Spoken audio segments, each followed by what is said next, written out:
Okay, what's up, everybody? Good morning. Welcome to a Hump Day edition of Morning Scone presented by Brock, the Baton Rouge Orthopedic Clinic. Of course, as we always say, if you need a roof, give a shout. Phone only 364-1007, 364-1007. Me, Tilly, Terrio, Joe Morales, Scott Barnes, same great crew, 364-1007. And as we always mention, of course, Brock, the Baton Rouge Orthopedic Clinic, they're the best. So, a lot to get to today. If you missed it, spoke on Tuesday's AFR to Kelly Zinn. Kelly Zinn is LSU's deputy executive athletic director and also the COO of LSU athletics. And with all the conversation about a new basketball arena replacing the PMAC, I wanted to get some answers. So Kelly Zinn came on the show, and I was so encouraged by this conversation. Um, Because we have talked for years. I mean, I've been doing radio for 20 years, and I have been doing 21 years now. Will be 21 in May. Um, and I've been doing sports since '07, so that's 17 years, right? Um, and we have had the conversation about building a new basketball arena uh, for as long as I've been doing radio. So the PMAC's 52 years old, and it has undergone many renovations. So they've debated this whole thing. Do we build a new arena or do we just keep renovating the PMAC? And over time, what they've decided is more cost effective to renovate the PMAC. The other thing I'll tell you that leadership at LSU has always valued is they've always wanted to have um, that sort of athletics corridor where everything was kind of right there in that one corner of campus. Um, and so if you move, like they talked about, okay, do we move basketball on the site where the Cow Palace is right now? You have the old Parker Coliseum. Well, they didn't want basketball on the other side of campus, so that's been a thing. Well, moving baseball to where the new box is, moving the new tennis facility over there by the golf course. You move Tiger Park already, down Skip Urban Drive. You've started to disperse a lot of the athletics facilities. So um It was when we had this conversation, Kelly Zinn and I yesterday, is the first time that I've ever, like, believed, "Oh my god, this is going to happen." Not it might happen, not it could happen, like, it's going to happen. Like, LSU is going to get a new arena. They're not just gonna keep renovating the Maravich Center. Um, and just a couple of the really brief Cliffs notes, um, what they're proposing is a developer building it and LSU essentially leasing it for 30 years and then owning it afterwards. Um, that's such a progressive idea for LSU instead of just having Taft take on mountains of debt to build something else and to fundraise and take on mountains of debt to build something new. Um, Essentially saying, okay, we'll get a developer to build it for $300 million and we'll use it and get to keep it, keep the revenue from our ticket sales and all that sort of stuff. And then they can also use it, the developer can, to bring in concerts and other cool events to Baton Rouge. As for the current River Center, you'd essentially eliminate the bowl seating and turn that into a big, large scale conference center and attach a hotel to it and all that sort of stuff. I was like, look at you, Baton Rouge. Look at you, Baton Rouge. Look at us. I like that. Look at us. Can you believe it? Look at us. Um, Now, I also know our city and state's politics, and there's going to be somebody who tries to screw it up. There's somebody who's going to try to screw this up. But man, how encouraging! As far as the site of the arena, um, they've looked at a lot of different sites. The one that seems the most probable. Drew's awake. He's barking like a dog in his bed. The one that seems most probable is by down by the old box or by the new box, excuse me, down by the golf course. So you have a lot of land, you have acreage out there, so you could build something new. You could add your arteries as you build it, so that way you have more easier departure points that could create a bit of a that could alleviate some of the issues whenever football, if people are parking out there, maybe you add lanes, add new entry and access and exit access. Boy, it's exciting to think.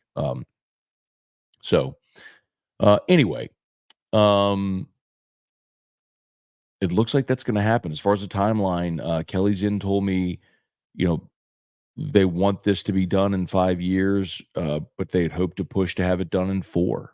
So, really incredible, man. Really incredible if they're able to push this thing through and get this done, but it seems like it's gonna happen, so it's really exciting. So, all right, if you're on YouTube, smash that like button, subscribe to the channel, Facebook, like the Matt Moscona page, share the post. A couple of other things, LSU baseball at Southeastern Louisiana.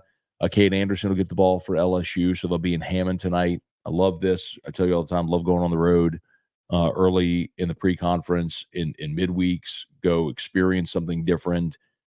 Cade Anderson got to pitch at Rice last week. Now he's going to pitch at Southeastern. Yes, go be battle tested. Go experience different things as a freshman. Go taste all of this to see how you handle it. So your coaching staff will know how you'll manage um, if you're on the road in an SEC weekend, sort of thing like that. So I love it. Love it, love it. So LSU play at Southeastern 6 o'clock tonight. And then basketball is also on the road tonight. Basketball is at Arkansas. And Arkansas came off a really tough loss to Kentucky over the weekend. They scored 102 points at Rupp Arena, but they lost like 112 to 102. So, Musselman's team is unmusselman like. They're allowing 80 points a game, 79 and change, which is very un-Eric Musselman like. So that's surprising, to say the very least. But if you look at, I'm looking at the line here, Arkansas is a 3.5-point home favorite in this game. Of course, the two teams played earlier this year at the Maravich Center with LSU, kind of trouncing Arkansas. I think there's a big question, about what is Arkansas playing for? They're 5-11 in the league, 14-15 overall. They got 2 games left in their season before SEC tournament. They're not going to make postseason play. So, are they really motivated, or did they really give that great effort Saturday against Kentucky only to fall up short? Now they lay down, which could very well happen. Tremont Mark scored in 17 a game for Arkansas. He's the scorer to look out for. Battle's averaging 17 as well. And we know, of course, Jordan Wright, Tyrell Ward kind of been pacing LSU. You won't have Jalen Cook. We know that now. He's been suspended, unlikely to return, which is disappointing. But, you've grown a lot as a team. And you're at 500 with 2 games to play and a chance to win tonight against Arkansas. And then, excuse me, home against Missouri and finish potentially 10-8 in the league. If you lose tonight and win at home against Missouri, you finish 500 in conference play, which is still astonishing. Remember, this team was picked to finish 13th in the league by the coaches. So to be where they are right now, at 8-8, 1, 2, they're 8th in the conference. You're right smack dab in the middle of the league. It's pretty astonishing for Matt McMahon. So congrats to the Tigers for the job they've done so far. See if they can go on the road and get a win tonight at Arkansas. Okay, let's say some good morning, see what you got. You know the drill, fire away. Zachary Hardy, morning. Enjoyed the segment with Derry yesterday, especially his opinion letting Witt come off the edge. You would have a lot of speed on the field at once. So for those who missed it, had Derry Beckwith on AFR. Thank you, Zachary. And Derry's great. And I wanted to have Derry on because Derry was one of the guys last year who was pretty outspoken against the idea of moving Harold Perkins. And this was before he ever played a game. And Derry was saying, look, I mean, so much of that is eye discipline and that's instinct, and that you don't that doesn't just happen. You've got to get reps and do that. And Harold Perkins has never been an off-ball linebacker. So you ask him to do that for the first time in a game at this level, it's not going to go well. And it didn't, clearly. And so I was curious because when we had Derry on the show, his opinion flipped on this, essentially saying, that he feels Matt House can maximize Harold Perkins, and that there's a way to get Whit Weeks on the field as well, bringing him off the edge. So it's interesting. It's I don't know that I necessarily agree. I'm not trying to be negative here, but Matt House was the same guy that maximized Harold Perkins' freshman year, then all of a sudden what he didn't. I mean, um, I don't know how you can improve all the things that we talked about without playing games. And so I think Harold Perkins can get better, but I think that's a progression throughout the course of the season, and you're probably gonna see him minimized a bit through some of that. Anyway, but it was encouraging. I mean, it was encouraging to hear someone who wasn't convinced a year ago say, "Yeah, I think it could work now." Kelly Gross, good morning. Jason H, good morning. Bad News Birds won by 40. Boy, they my shoes are already in the car, Jason. So I'm going to see Crystal Poche over at Restored Motion. So that's what I'm wearing, kind of like my athletic gear. But I got some canvas Air Force Ones, pretty cool, like them. Yeah, man, the Pels last night. I should have included that as well. Pels blew the doors off of Toronto. It was never close. James McKinney, good morning. Brad David, good morning. Enjoyed the interview about the PMAC. Thank you, man. Jesse Brown, what's going on? Juan, what's good, man? Great interview with Kelly Zinn. Looking forward to a new arena. With the Tigers playing the River Center while the arena's built. No, they would continue to play in the PMAC. So that's the important thing. She what Kelly said essentially was that the PMAC would continue to be used for uh, office space, which they desperately need, and then your practice space. So, for example, let's say there is a concert at the new arena.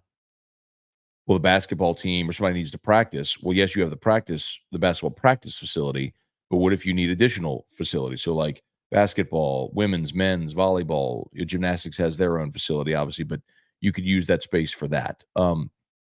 I believe there is an inevitability that you will tear down the PMAC. One of the things that, and this is something to file away. I know when I remember when this was when Joe Oliva was hired. One of the first things he did was he sort of implemented this whole beautify the facilities, honor the past sort of thing. And one of the things, remember, they redid the windows at Tiger Stadium, and I laughed at him because he wanted $5,000 to replace windows. Um, you know, donations to replace a window pane at Tiger Stadium. And people did it, and it worked. I mean, it's one of the few things. Maybe Joe, maybe he peaked too early at LSU, but uh, one of the things they looked at were building um, sort of like balconies off of North Stadium, off the north end zone of Tiger Stadium that would like overlook North Stadium Drive, like for tailgating.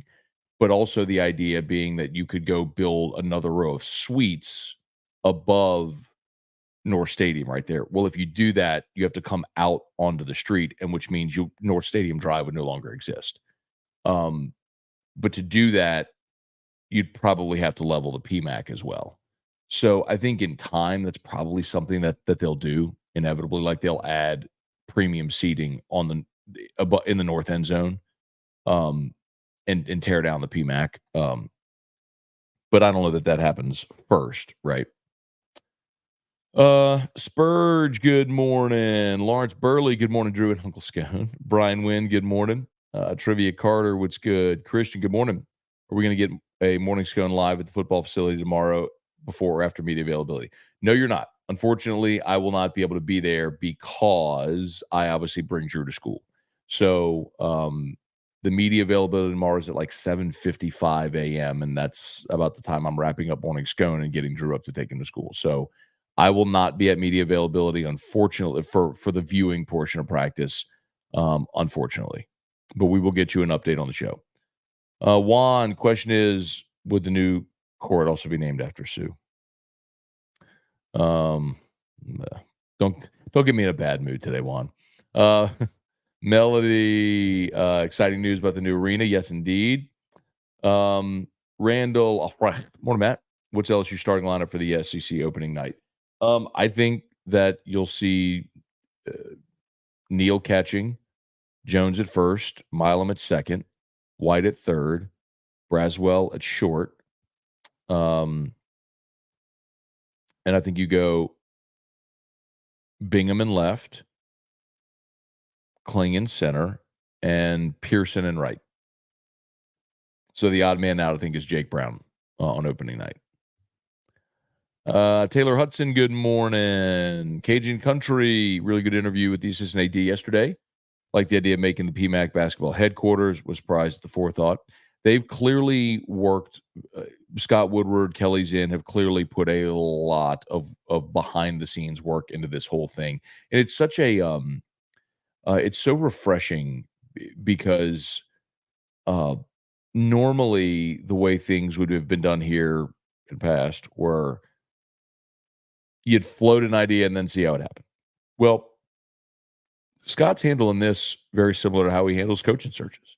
Like all the work has been done behind the scenes, quietly in the shadows, and all that sort of stuff. Um, and then they go public when they have something to say, and it's like, oh, it's already happening, and I love that. Let's see, Leon. Good morning. LSU continuing to build top-notch program. Antron, good morning. Good news on the PMAC. Will Brian Kelly have press conference heading up to spring game? Oh, yeah, man. So he'll have media availability weekly throughout spring. And the first one's Thursday. So tomorrow, Thursday, they'll practice with media viewing at 7:55 a.m. And then Brian Kelly follows, I believe, at like 9:30. So Brian Kelly meets with reporters tomorrow morning at like 9:30. So we'll have an update. Hey, Dad, good morning. Good morning, good morning. Vernell Thomas, good morning, Rolling Sconers. Matt, do you think the Saints will go after a receiver like Calvin Ridley?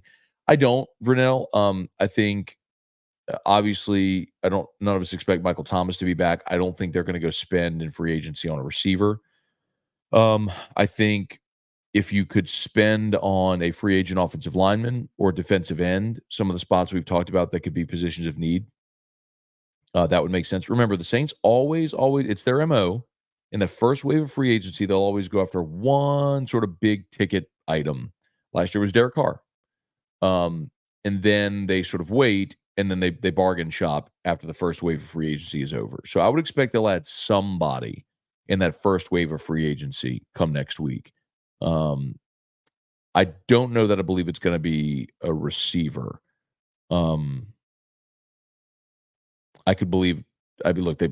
They signed Foster last year. So Hayden Hurst was released. He's available. Do you pursue more defensive line help?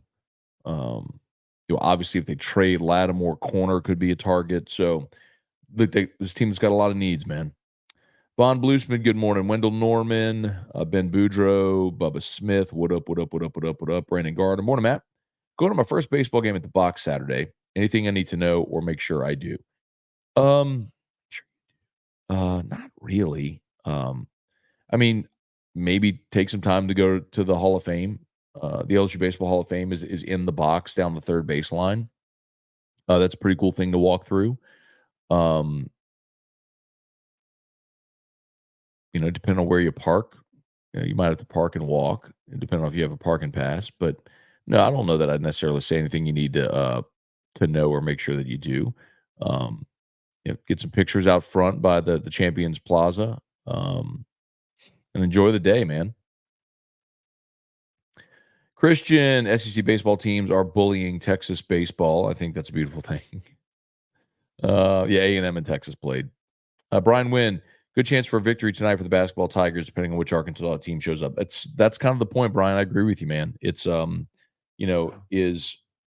this an Arkansas team that at 14 and 15 overall, 5 and 11 in the conference, are they playing out the string? I mean, they were at Kentucky this past weekend and went and gave great effort, and they lost like 111 to 102.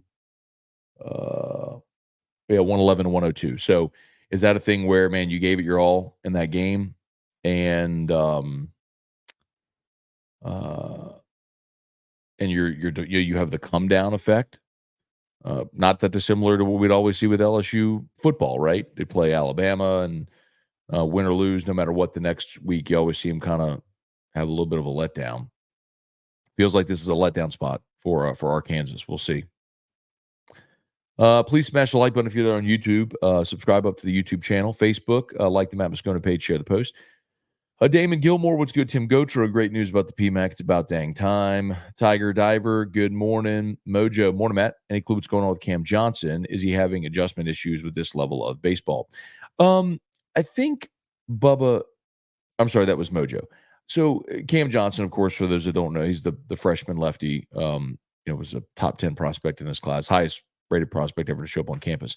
So I think so much of what's going on with Cam Johnson right now is just finding a repeatable motion to throw strikes. And it's one of those things where when you're in high school and hitters aren't necessarily as disciplined, as patient, um, you're going to get a lot of swing and miss on pitches that are close to the zone.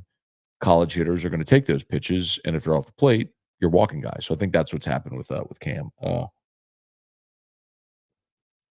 They're just going to work on him, man. They're going to work with him and help him find a repeatable motion. So the stuff is there, man. I was talking to Doug Thompson about this. His horizontal break, right? So based on how big he is, where the ball starts when it leaves his hand, and how far it moves, would be like tops in the big leagues right now. It's like, I mean, top 5 in Major League Baseball. That's how good the stuff is. He's just got to command it. Let's see. Bubba Tatum, all respect to Coach Mack, but it's a gut punch to see the turnaround at McNeese with Will Wade. Bubba, I mean, the reason you have the situation you have right now at LSU is because of Will Wade. So, I mean, how about appreciating the fact that Matt McMahon inherited a pile of poop and has got you at 500 in conference play in year 2 and looking at the postseason? You're looking at it all wrong, dude. And I love Will Wade, man. I love Will Wade. Y'all know that. Tommy Primo, good morning. Jeff McKithen, good morning. Abner Neal, good morning from Foggy Ponchatoula. James Avery, Bart St. Germain, Jeff Jones, what's good? Bart, good morning. Could a new arena help LSU lure some early round NCAA basketball tourney games? That's a good question, Bart. And I don't know the answer to that. And listen, those are bid out for those that don't know. So like, what he's talking about is, whenever you have the first 2 rounds of the NCAA tournament, like New Orleans has hosted, for example, in the past, those go out for bid. In theory, I guess Baton Rouge and a new arena could bid on them. I don't know if the fact that that it is technically LSU's home arena, that it would preclude them from bidding. But it's a good question. I'm trying to think, like, has Rupp Arena ever hosted NCAA tournament games? Like, that's like, because Rupp is not on Kentucky's campus, by the way, for those that have never been. Um,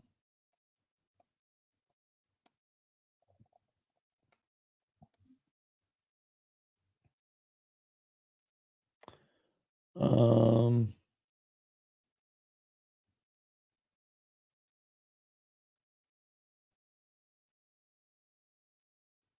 yeah, here you go. Rupp will host first and second round games in 2025. And Rupp hosted the 85 Final Four when Villanova won. Interesting. So, yeah, in theory, they could. That's good. It's good. I don't know if they will, but in theory, they could.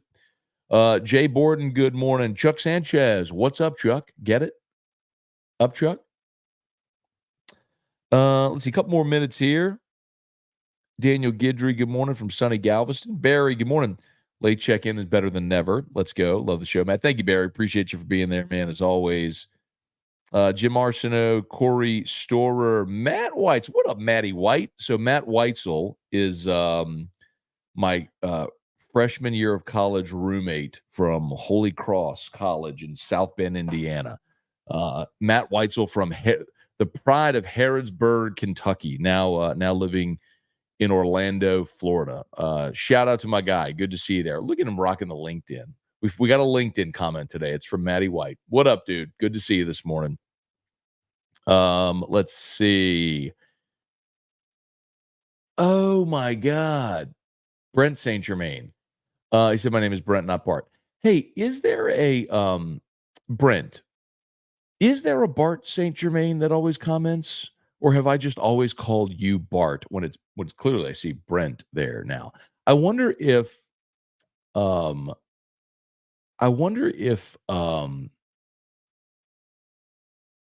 maybe because forever I was always looking at it on my phone, right?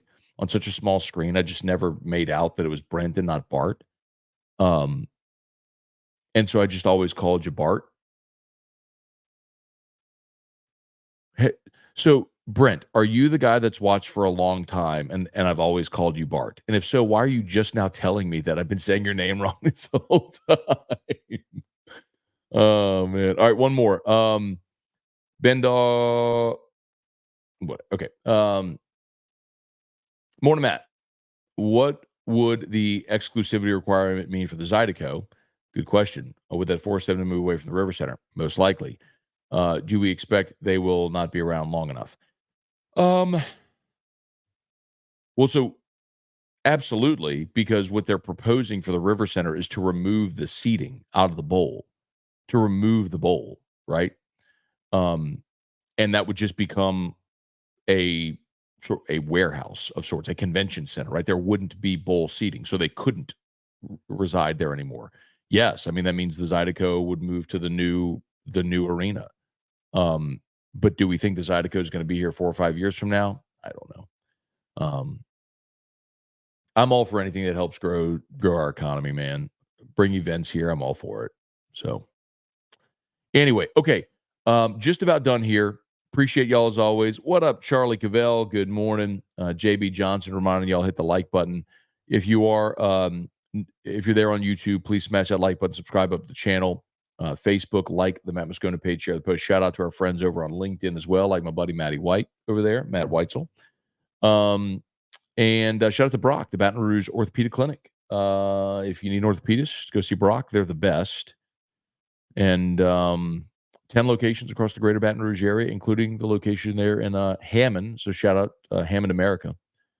You need to go see an orthopedist before you go watch LSU beat Southeastern in baseball tonight. Go to Brock. And of course, keep reminding you, if you have a roof issue, tons or awful rain yesterday, give us a shout, 364-1007. Remember, phone only, no web now, 364 now, I should say. 364-1007, 364-1007, or just shoot me a message. I'm happy to connect you with one of our inspectors. Okay, y'all have an awesome day. Thanks so much for watching. We'll see. LSU Daily is already live. So in your favorite podcast app, just search LSU Daily and AFR3.